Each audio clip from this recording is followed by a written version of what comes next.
And now we're going to cover the regulation for flying over the roads and flying over the highways.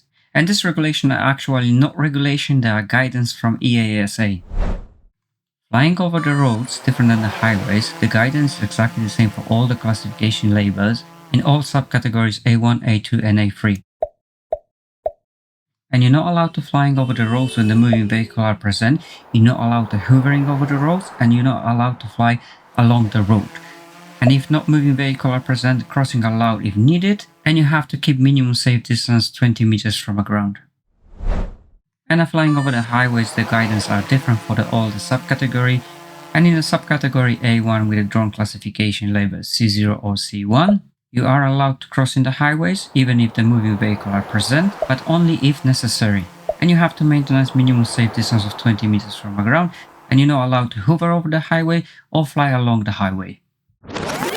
In the A2 subcategory with a drone classification label C2, you're not allowed to cross in the highway when the moving vehicle are present, and if not moving vehicle are present, you are allowed to cross the highway if necessary, and you have to keep maintenance 20 meters safe distance from the ground. You're not allowed to hover over the highway, and you're not allowed to fly along the highway.